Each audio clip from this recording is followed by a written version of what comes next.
All right. Hi, everyone. Welcome, welcome, welcome. I'm just really, really happy to be here with four phenomenal women, three phenomenal women, well, four with me included, right? And just happy and filled with emotions because they are just really, really special people to me and special in our community and in our world and what I would call earth angels. And I'm really happy to have them here to talk a little bit about why we're here. And this topic is called Representation Matters. And I'm really hoping that everybody who hears their voice, the sound of their voice, hears something really special about some things that will change the way they govern in their own city and in their own state and just understanding representation matters and understanding how we need to be involved, especially as people of color. So without further ado, I'm going to have each of them introduce themselves. So I want them to give a brief introduction, your name, your family, your career path, and what political role you have volunteered for and are currently doing now. We want to start with you, Javon. Thank you, Rona. Thank you for this platform and this opportunity and the opportunity to share space with, again, as you said, all four of these amazing women. My name is Javon Momney Rice. My family consists of myself, my husband. I have three sons. I've been married for 32 years. My youngest is 23. My oldest is 27. They are all on their own doing great things. My eldest son just moved to Brooklyn, which was a little scary, but he wanted to be in a greater space where it happens. So he just recently moved to Brooklyn, excited about what my kids are doing. My career path, currently I sit as the parent liaison for the Teaneck Preschool Program. My degree was in business administration, but being a parent, especially once I had my two children 18 months apart, one with special needs, realized I couldn't do it all, and placed my kids as the priority and became a stay-at-home mom for a while. But of course, I've then worked my way back into the workforce. But that also began my path in politics, just simply by being a mother and seeing the need. Having three young Black boys, as Danielle knows well about raising young boys with lots of energy, and you hold such promise, despite the fact that the world doesn't necessarily hold that same promise, especially for children that perhaps learn differently. And with my youngest son, I knew that I had to make sure that I carted and charted a path for him where he was loved and respected as much as he deserved. So that led me to advocacy for him, advocacy as the Antoine Fisher movie. I always tell people who will cry for the little boy. And that became my mantra of not just for my children, but who's going to advocate and take care of our young boys. Which led me to the Board of Education. I sat in that seat for 9 years. Did a lot of great work, I feel, because it's like, as Danielle can tell you, sometimes watching paint dry, you feel that the wheels of education oftentimes move very slowly, but it's patience, it's collaborative work, and it's also moving your community to understand how important the role of sitting and watching your tax dollars, holding accountability is. There, you mentioned Lizette Parker, leaving the Board of Education, thinking I was going to focus on for myself. The opportunity became available, as you mentioned, Lizette always encouraged us to sit at tables. And when she passed away, the seat became available to sit at the council. And I knew that representation mattered and her seat, her voice could not be in vain. So I, sought out that role, was initially appointed, then ran for office, was the top vote getter by over 700 votes for the council at that time, but learned that politics, I was never a politician, but that especially in that seat was a very dirty game. But I knew that I had to still sit there at first, being the first woman, period. And then following that 2 years, the only person only Black woman, Black person, despite the fact that we have a very diverse community. So yeah, that's kind of how being on the Board of Ed, you are volunteered to do that position, you run for it, you spend money, you spend a lot of time and energy to volunteer. And then as a council person, you do get a stipend, a small stipend, but it really is in no way to compensate for the time and energy that you have to devote. It's a labor of love. and a labor of love to serve your community that we sit in these seats. But I am very happy to pass the baton, literally and figuratively, to one of these other young ladies who are now sitting in that space, and very, very excited that we are continuing to hold space in this seat of office. So whoever you Well, want to pass it to next. well, thank you. First of all, you said a lot of wonderful stuff, and thank you for your labor of love and the years, like decades actually, of work that you've done in our township for our school board and as well as our town council, and maintain your sanity. Thank you. Thank you for doing that. Thank you for doing that. So Denise, let's go to you. Yes, Welcome. absolutely. Well, thank you, and thank you for this invite. I think this subject and topics are so vitally important. My name is Denise Belcher, and I'm I've been a resident in town for almost, believe it or not, 40 years. I started like almost as a toddler. No, seriously, I was born and raised in Bergen County, so in Englewood. So I'm kind of familiar with, the same kind of community that I grew up in Englewood represent what Teaneck is to some degree.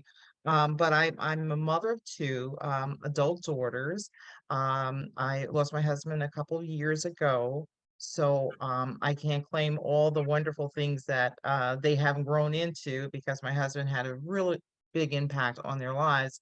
But our oldest daughter, who's 26, is a college graduate and has a degree in marketing, and our youngest is in our second year at Howard, and I'm super excited all the things they both are doing. They are my rocket fuel that keeps me going. I started out, my career is a career path has been in real estate. I've been in the business for over 35 years. When I first got licensed about 35 years ago, I found that it was very important, and it kind of growing up around parents that were very much involved with real estate and investing and encouraging. I can remember when I first came out of college, my dad, when I first got my a real job, making some serious money, I was like, I'm gonna get a luxury apartment, that type of thing. And my first thing my dad and mom said was, "Don't buy a house." And I'm like, at 24 years old, what do I need a house for? But that was the sentiment of them that kind of like laid the ground um, work for me in terms of how it's important to housing is very important. It is as well as generational wealth is important. And I grew up always knowing that was pretty much an important consideration in many of the things that I do. So hence to say that my involvement in the community kind of started from that vantage point. I was president of the Chamber of Commerce actually during the time of 9/11. And I was involved with the chamber because of the fact that business ownership was important.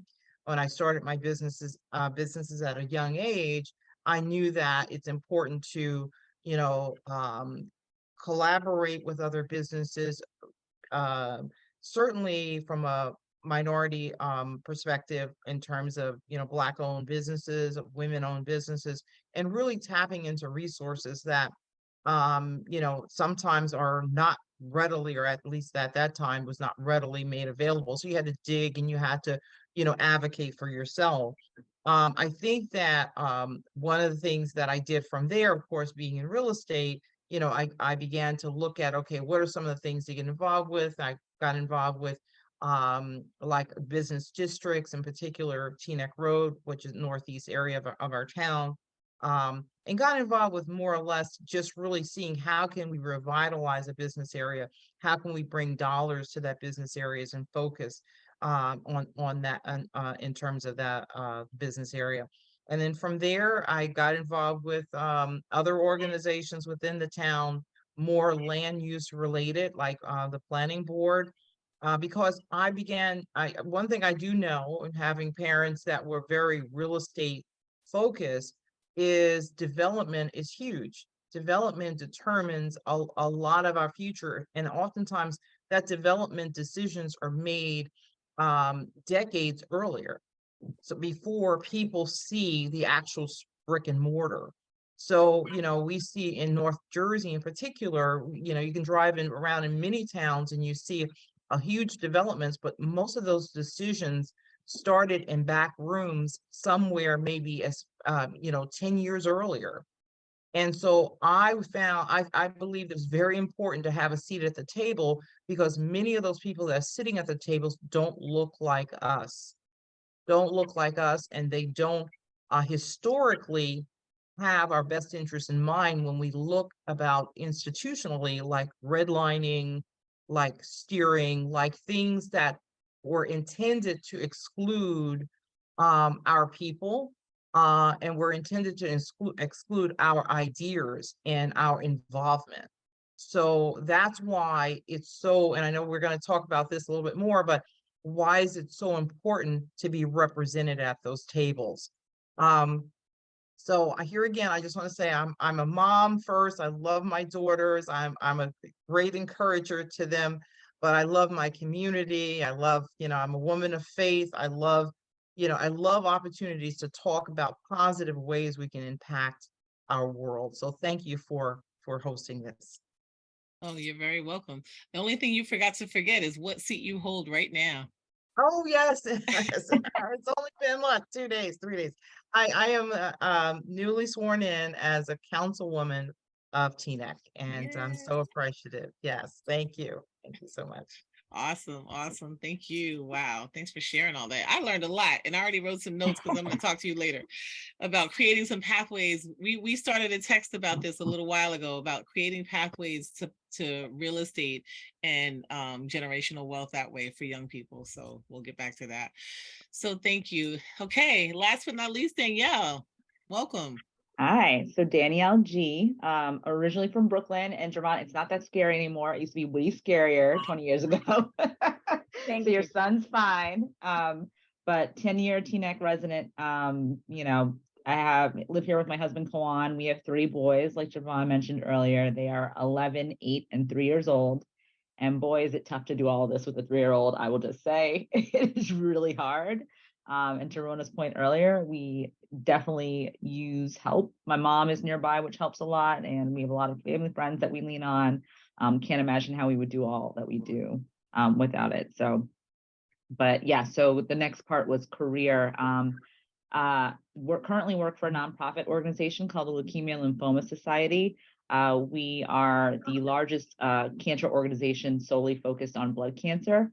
I'm really proud of our organization because in the last, I want to say 2 to 5 years, we've really started to focus on making sure that all of humanity thrives in our work. And so looking at things like social determinants of health, looking at things like equitable access to care for patients, and recognizing that it has not always been the case. And so I'm really proud of the work that we're doing there. In terms of politics, actually, before I go to politics, I should give a little bit of my background before going into the nonprofit space. I used to work in investment banking, which a lot of people didn't know about me. I'm a numbers and strategic consulting operations gal. A lot of people don't know that about me. And prior to working on the investment banking side, I actually worked in municipal finance, where all I did was work with municipalities on issuing debt. So my background while in finance has really helped me in my nonprofit work, just bringing a numbers focus to the work that I do. So how did I get involved in politics? It all started in 2020.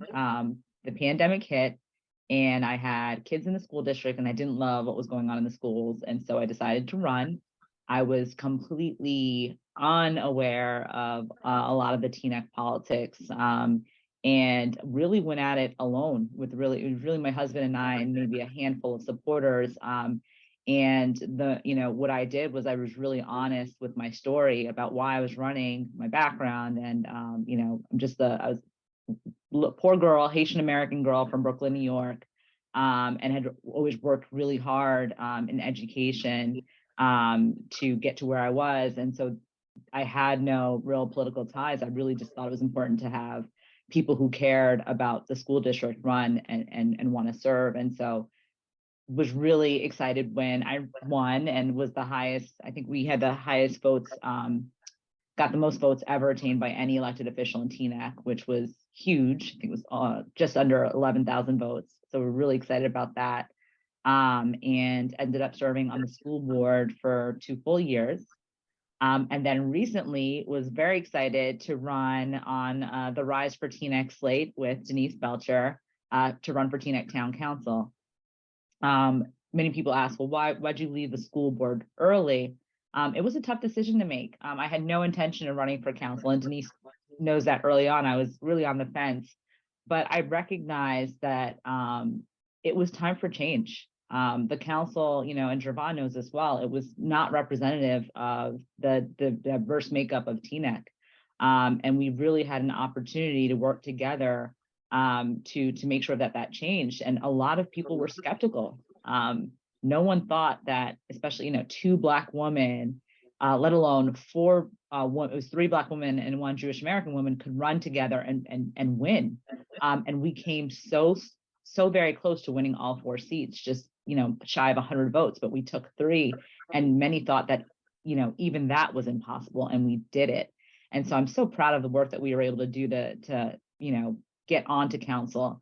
And so now currently serve as deputy mayor on Teaneck Town Council, which was a huge accomplishment as well. So really, really excited about the work that Denise and I are going to do going forward. There is so much to do, and we could talk about it for days, but that's my story really briefly. Wonderful, wonderful. Congratulations again, Deputy Mayor.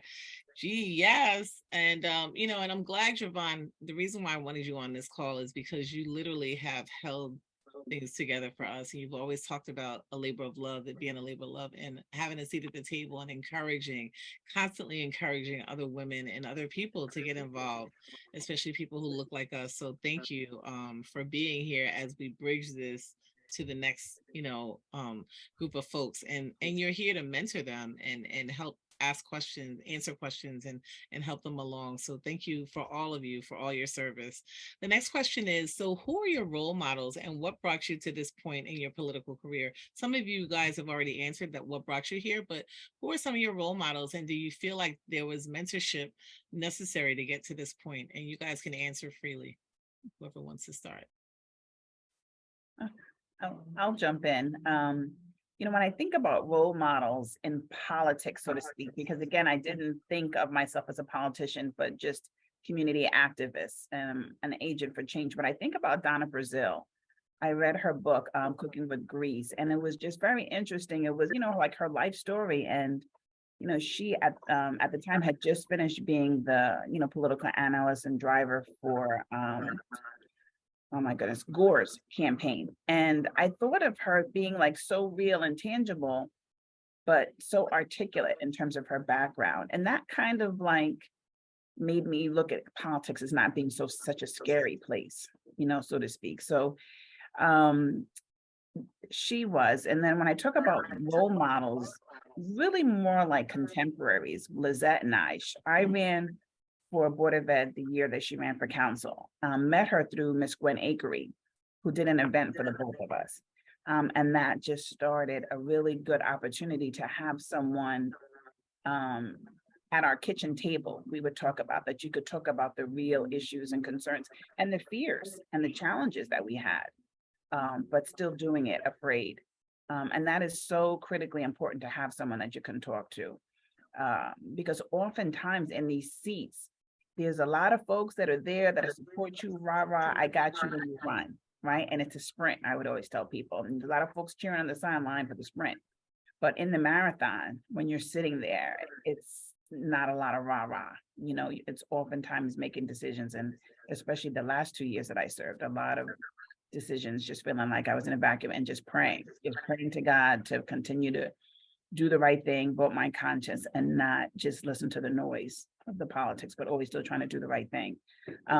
So also I'm reading The Light We Carry by Michelle Obama, and listened to a webinar that she did recently. And, you know, being married to somebody like a Barack and, you know, a rock star in his own right, but knowing that she needed to have a support group, a women's group. She talks about the importance of the strength of women and surrounding yourself with people that you can really, really have kitchen table conversations about, that are concerned about the issues that you are concerned about. But it's so multifaceted, you know, that Venn diagram, right? Of yourself, your wholeness, but your family. For me to do what I had to do, like when I said, I had to make sure that dinner was done, homework was done, peace in my household, so I could go to the meetings and not feel like my husband would be telling me, you're out here trying to save the whole world and not taking care of your kids and your family. So I had to make sure that that home was taken care of, and that was a lot. But I knew what I needed to do to keep that. But the role model of having that circle of women, I think, is so critical, of people that understand. There would be nights you'd come home from a council meeting or board meeting that would be like late, and I would have Miss Akery or Lizette to call like 12 o'clock, 1 o'clock, and like kind of like debrief so that I could sleep, because then you're replaying the conversation, what could have been said, what should have been said, and what other innuendos or things that you missed because, you know, you weren't always on the inside of conversation. So those are role models. And I would just always suggest to people, you have to have, you know, when I say kitchen table, you have your kitchen table conversation, you have your formal circle, you know, maybe even the family room, which is, you know, a little larger than the outside, you know, living room conversations, and then boardrooms. But you have to have those people close to you that will continue to breathe on the embers when you feel like your fire is going out. And also to remind you to pour from your saucer, feed from your saucer and not from your cup, which is a conversation I had with somebody about, you know, you have to, you know, there's a scripture that talks about, you know, God anointing your head with oil and your cup runneth over. But as women, you know, you will give your last drop, you know, to your child, right? And sometimes giving your last drop to your community of the people that you serve, but knowing that you can't pour from an empty cup. And how important to have those circle of women that will feed you, that will keep your cup empty, and to remind you, give from your saucer and not from your cup. Right. Wow. That's Mhm. powerful. I remember us reading that book. I think we were in Puerto Rico recouping, and how full is your What bucket? is your bucket? Yes. And one of the other places I also considered like a kitchen table was we would get in the middle of the pool at the swim club. We were like, nobody was around us, nobody could tape us, and have some real harsh conversations about Right. what the heck is going on. Dual purpose, you know, self-time, quality time in the pool, but still having those heart-to-heart, nourishing, needed conversations. Yeah, thank you for sharing those books too. That's really important for folks to hear. So again, thank you. Who else wants to Yeah. jump in on who are your Well, role models? well, I would also like to start by saying that my role models pretty much came from, you know, close women. I happen to come from a family of a lot of women. You know, I have, you know, three sisters, you know, and of course my mom, you know, we were all very close. We were all very supportive. You know, and even to the degree that, you know, church played a big role in it. Having grown up in the church, it was, you know, all the things that was able to nurture us as young Black women growing up. And I think that's so vitally important. These are women that, you know, many of them have gone on to be with the Lord, but many of them are still around, or their impact is still around. You know, I think about my mom. I think about, you know, women that are even like I ran into her recently. My growing up, we had a youth choir, and Miss Warren was our uh, choir director, and she these are women that kind of you know, planted seeds of greatness, of saying, hey, you can do anything, you can be anything, despite the limitations that might be put in front of you. Look beyond them. You look beyond them. Of course, from a political perspective, I would say that Shirley Chisholm was a role model, seeing and reading about her and the struggles that she went through. But also, I was the type too that I love books, but I loved biographies. I love reading about like Fannie Lou Hamer. And I remember like during the times of growing up, my parents were my first historians. They were my first like history teacher. So they were the ones that, before, and I think to some degree, when you think about where we've come full circle, where we have education systems that are trying to take books away, are trying to water down the histories and so forth. I think having your parents as your first historians was very important to me, because I learned history, but I learned it from a perspective of truth and how it impacted us as a people. But I also want to include Earl Graves. Earl Graves is he attended my alma mater. He is the founder of Black Enterprise, and I was so impacted by his story. He was when he attended Morgan, his first job was he used to cut lawns on Saturday. He would he had a lawnmower, and he would go around and he would cut lawns. And he told this story in his autobiography about how that was his first business. And he went on to be a publisher of one of the largest, Black business newspapers, magazines in the world, or media groups in the world. And so I feel like people like him, that was one of the very first people to talk about, how important it is to buy Black, how important it is to ensure that dollars stay in our community, in order from a perspective of uplifting our community. So I would say those are the ones, Shirley Chisholm, Fannie Lou Hamer, Earl Graves. These are people and the women that I grew up with, in the church. So thanks for that. Thank you. Wow, that's awesome. Oof, this is beautiful. Danielle. Yeah, so for me, my biggest role model has been my mother. Because for me, the biggest roadblock to doing any of this work has always been having the courage to step up and do it, and coming from a place of feeling like you're the underdog. And so my mom grew up in Haiti, English not her first language, ended up meeting my Italian American father in Haiti, got married and moved to the States, in her early 30s. And so they ended up getting divorced early on, and she was then left to raise two children in a country that was not hers, right? Where, could speak English, but it wasn't her first language, and had to figure it out.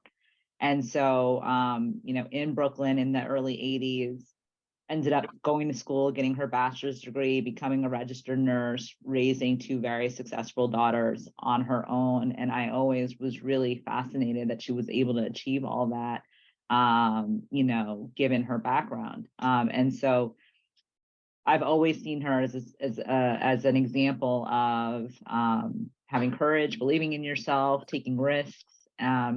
And that's often, I think, for women, with imposter syndrome, something that is difficult for us to do, to step into these leadership roles and to advocate for ourselves and to be the voice. And so, my mom has always been one of my biggest role models. And then obviously, closer to home, there have been some amazing women in politics in Teaneck that have been really inspirational, including Jervon Romney Rice, including our late mayor, Lizette, including women like Loretta Weinberg. Like, she's such a small person in stature, but so big in every other way. And so being able to look to those folks and hear their stories of how they've been the underdog, but have been able to achieve so much. And so those have also been folks that have been really inspirational to me in this more recent journey here in Teaneck. I love it. I love it. I love it. I love that we keep invoking Lizette's name, and she is smiling. So how do you balance all of your roles? Wait. Nope, not that question yet. Sorry. Why does representation matter, gender and race? And I'm saying that because wow. I'm going to let you guys answer that, and then I want to make a statement about gender and race and some statistics that I read about representation and as far as Black women, as far as race. So who wants to answer that first? I'll go first. Sure. Yeah, I think it matters because it matters that we live in a world where there are different people. There are different races, there are different genders. And in order for us to have true, inclusion, we need to have representation.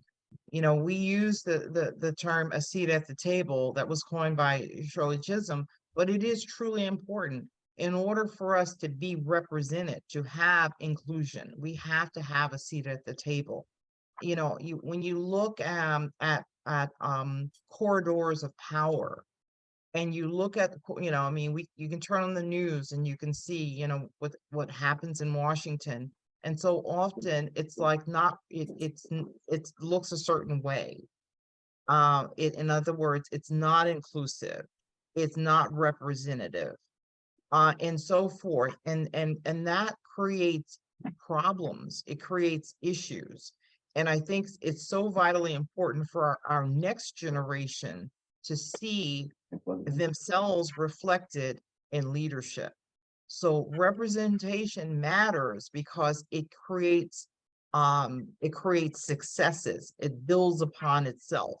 It's like brick upon brick success to show that I can do it. They can do it, so therefore I can do it. So that's why representation matters. Exactly, exactly. So I I want to read this statement real quick. Sorry. I read recently that women's political participation is a fundamental prerequisite to gender equality and genuine democracy. It facilitates women's direct engagement and public decision making and is a means of ensuring better accountability to women. So that's what I was thinking about. And I thought about my daughter in that respect, who was mentored by Lizette and went to college. And she called me crying, really like unconsolably. And she was at the State House in Georgia, and she had already started doing some work with John Lewis and Nikema Williams. And she was actually working, she was her internship with Planned Parenthood. And she just got like so much thrown at her at once. And she's in the State House, and she says, "Mom, they're making laws that affect us directly, and there's no one in this courthouse that looks like me but me in the State House." And she was like, I was like, "Do I need to get on a plane? What's wrong?" And she was it just hit her so hard that I think the law had something to do with people getting public assistance that they were passing, and certain things that she was blown away. And it just really just was so shocking to her. And then on the campaign trail, I think they were on the campaign trail with when Hillary was running, and just seeing rural Georgia and so much poverty, and saying, knocking on someone's door and asking them for their vote. And then someone saying, "Can you come in and see that there's no food in my refrigerator? And if you could help me get some food, I definitely don't mind voting." But, just like, and for someone who was raised, I mean, I was raised a little differently in New York City, but she was raised here in Teaneck, New Jersey, and, had a decent life. And so it was such a shock to her that representation matters and how we need to, um, help. So I just wanted to share that. But go ahead, Danielle. I was just going to add, I think in addition to everything that Denise and you shared, I think their representation matters because people have blind spots that they just are not aware of, right? And I'll share an example I read about in a news article. There was a nurse who was an African-American nurse who was working in a maternity ward. And I guess she had just gone off. She was working with an African-American mother who had just given birth, and she had her hair in braids. And so she swapped out with another nurse, and the nurse that took over was a white nurse, a white female nurse. And when she came back the next day and swapped back, she said to the African-American nurse, like, "I had to order a psych eval on that patient." And the African-American nurse said, "Why? Why'd you order a psych eval?" She goes, "She keeps patting her head like this. Like, every time I come in the room, she keeps patting her head like this." Now, any African-American woman who has worn braids before knows that if you have an itch in the head and you don't want to ruin your braids, you pat the scalp, and it has nothing to do with the psych eval. But that nurse didn't understand that because she just was not aware of that. It's a cultural thing. You just wouldn't know if you weren't in those shoes. And so I share that example to say that we all have blind spots that we just are completely unaware of. And unintentionally, when you are in a role of power, you cannot make decisions with these blind spots. And that's why it's irresponsible when you govern with a group of people that all look like you, share the same cultural background as you. You have to acknowledge that there are things that you're unaware of, and you can't possibly know if it's too heterogeneous in your governing body. And so that's what I think is really crucial. It's critical to understand that we have blind spots, all of us, and that's why diversity is key. Wow. Thank you for sharing that. Wow. Javon and I worked for a agency that helped domestic violence victims and children, and boy, did we realize how important it was for us to have a seat at those tables, because even well-meaning people, just the judgments were just so incredible, and we just had to step up and say, hey, wait. If they started judging because it was 5 kids in the family, I said, but wait, I got 5 kids. We're not gonna we're not gonna discredit this woman just because she has 5 kids, or because the baby has Mongolian marks. When you said that statement, it reminded me of one of the staff members calling social services, or it was called DIFUS back then, because the Mongolian marks that Black babies have on their backsides or on their body. And she thought that the baby had been abused, and it could have just been yeah. So thank you for sharing that. And go ahead, Javon. I love Danielle sharing that story, because that's a maternal health issue that we are going to continue to have conversations about, and that we were able to bring to the table. But one of the things that I think that why representation is so important, and especially of Black women, is because we are so inclusive. Because we have felt the wrath of such exclusion, I think that when we come to the table, it's not just like, Shirley Chisholm, if they don't make room for you at the table, bring your folding chair. But we don't come with one, we come with a couple of tables, a couple of chairs to that table, because we're representing others who have also been marginalized. So that Danielle's point about sharing about those blind spots, because we have been in those margins and you haven't been able to see us. So when we allow ourselves to be seen, we're like, in addition to us not being seen, we want to share those others who have lived in the margins with us and making space for them. And to me, it also speaks to our TNEC experience. And one of the reasons why I advocate so hard for our community is because I truly feel that we are a microcosm of the world. And like Dr. Pruitt always refers to, our beautiful oasis of human understanding. And I know that our children have such respect and regard for others because of those exposures. They're not myopic in their thought. And the importance of the mosaic, right? If you can respect a different paradigm, I can't see through your lens. And if you acknowledge that your perspective is not the only perspective, then you can be a little bit more inclusive. But I find, especially and particularly with white men who have been in power, they are just awakening to the fact that there could possibly be another perspective, because they don't think that anybody else's perspective matters. But especially when Black women represent, you can be assured that so many of the least of these will also be included. And I know we need to speed up our conversation because we only have about 15 minutes left. I know, I feel like there's gonna have to be a part 2, but we're gonna keep going till we gotta stop.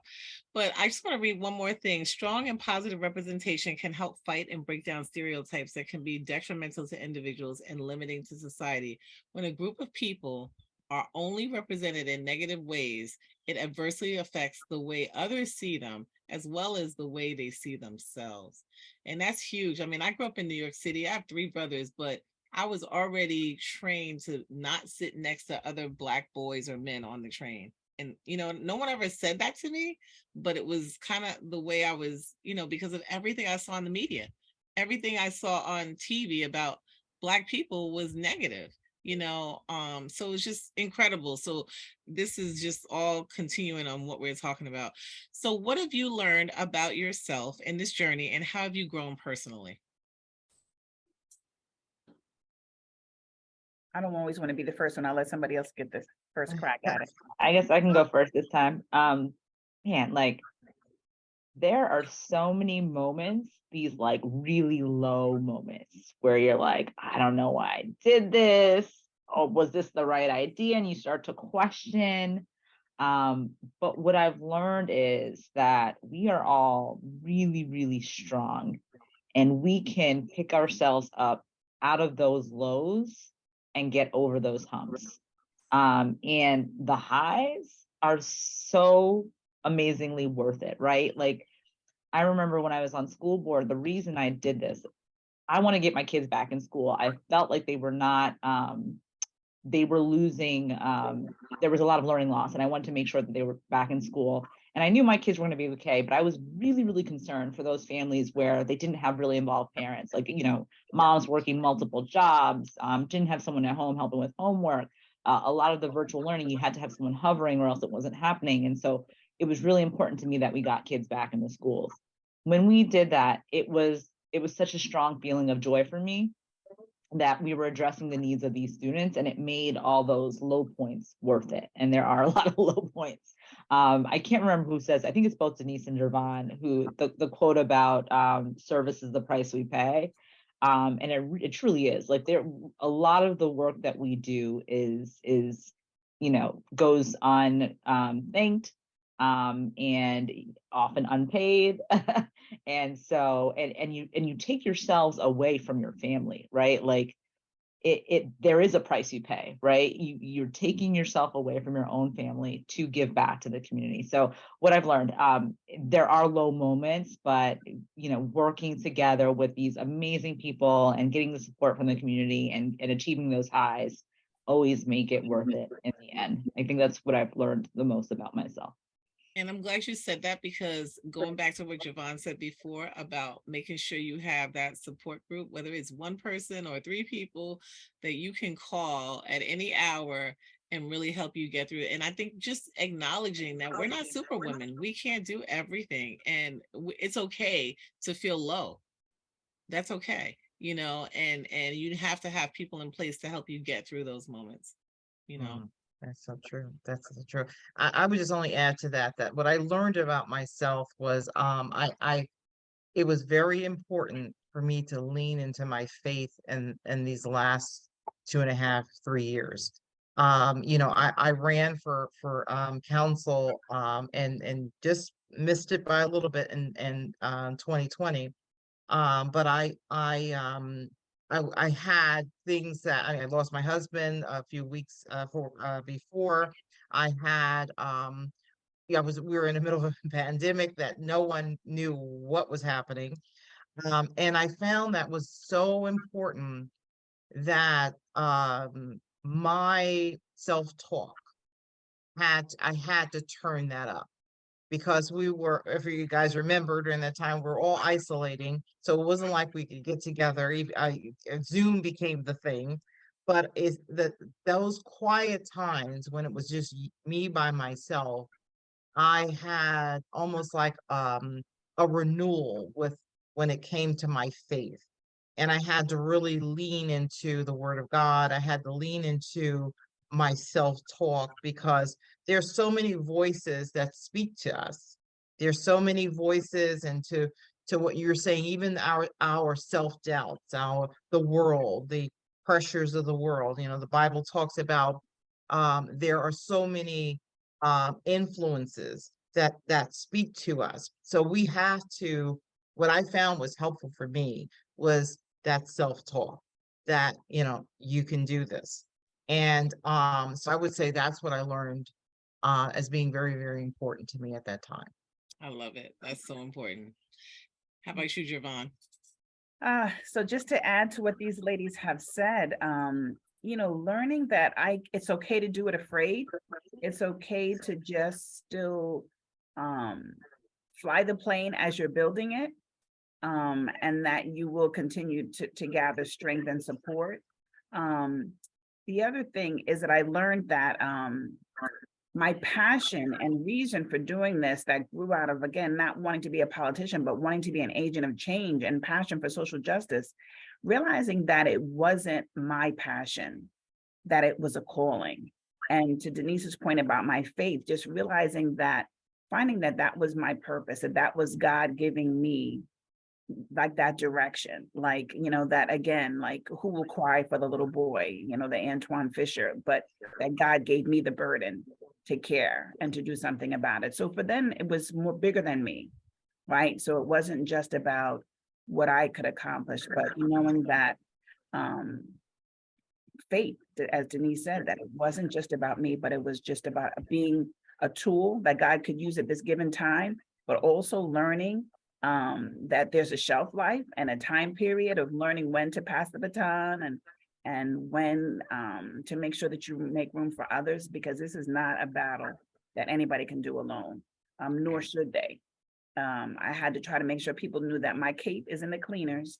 When my cape is ready to come out of the cleaners, I can try to meet, those every needs, because, when tag you're it, people will call you for anything and everything. Lizette and I have this joke, like I'd be grocery shopping and they'd come complaining to me about their leaves. And, nobody had picked up the leaves. And I was like, I'm on the Board of Education, but, you would want to reach out to the town council or someone, the DPW. So you just become the resource. But to me, that was important, that everyone should have access to information. Right. So I didn't mind being that person, but yeah, that's Yeah, but every once in a while you might want to find a different place to grocery shop, Danielle and Denise. Just a heads up. So we're gonna have to skip 2 of the questions, but real quickly, in 1 minute, if you guys could answer, what advice would you give to young girls, young women, and professional women about the various roles they can play in their local community and how they could get involved in some of the roles you've served on? I would start by saying, start with your passion.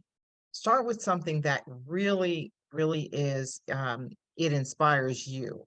Be it, education and the roles that that both Danielle and Javon started with.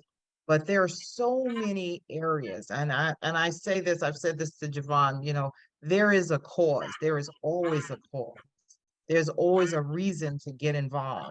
And it may be, something like that, that's important, whatever's important to you, that's on your radar, that, be it social justice, be it housing, be it, food insecurity. There is always a cause. And do something that you have some passion about, because when the times get tough, you will draw on that passion. That passion will be the rocket fuel that will keep you moving. So that's the advice I'd give.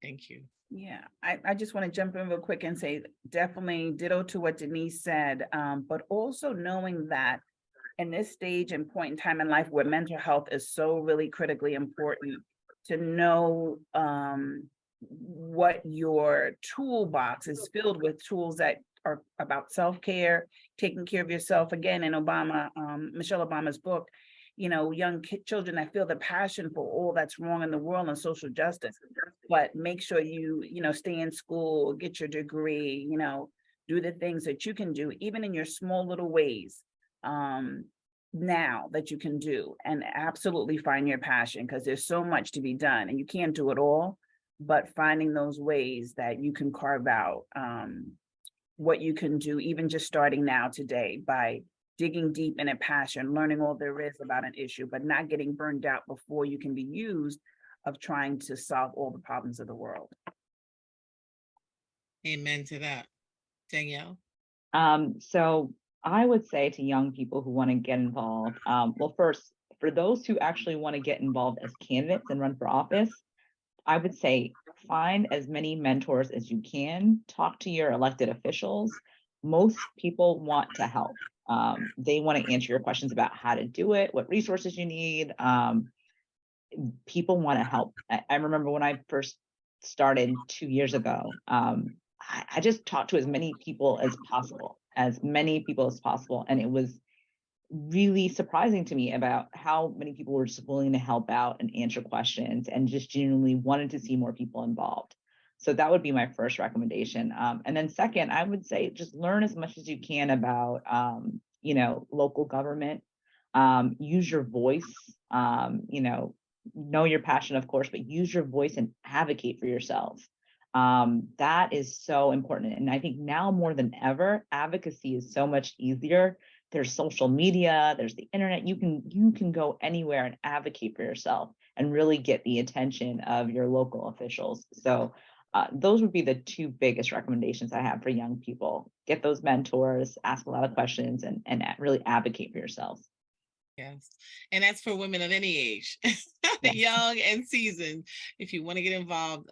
So I just want to thank the three of you for your time, your energy. I know you guys squeezed some time out for me today, but it was on my heart. And I said, they're gonna think I'm crazy, but I'm doing it anyway.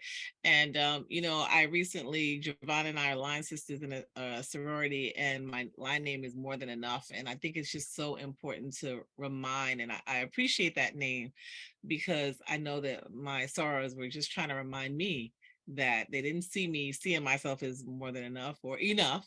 And it's actually the last thing I gave my mom before she got sick from COVID and passed, is a ring that said, I am enough. That was even before I got my line name. So that's really interesting. And you are enough. And we want you, all of us are enough on this call, the folks listening, and remind you. And we didn't talk a lot about it, but it was thrown in little by little. Self-care, that self-care is so important. Self-love. I mean, I'm trying to encourage younger women to get involved in that more than I started doing it more later in my life, right after 50. And but because we're just raised and taught, as Javon said, to take care of everyone and take care of the community and always give, but it's okay to receive, ask for help, and really ask for help. And that's a sign of being strong. And taking care of yourself. Some people have, kind of said a couple of things about me because I've been doing a lot of self-care and trips and stuff. And yeah, and when I need to get away, and now I'm smart enough to schedule it in advance. I don't wait until I'm at that point where it's like I can't even breathe anymore. So I know, like, every 6 weeks I got to have at least a day for myself, and that's really important. And I think, especially as we're talking to women, to know that it's okay. Give yourself permission to take care of you, because you can't put an oxygen mask on someone else if you don't have oxygen yourself. All right. So I love you all. I appreciate you. Thank you. Thank you. Thank you for your time. And I'm excited. We're going to celebrate a little bit tonight, some of us. So hope I see you there. And thanks for sharing your heart, your soul, and your time with the world, and giving back to our community. And I can't wait to see the high heights that you guys go in other areas to continue to make the world a better place. So thank you. Thank you. Thank you, Thank Rona. you. Thank you so ladies. much. All right. Bye, Yeah. ladies. Bye-bye. Bye-bye. Bye. Thank you.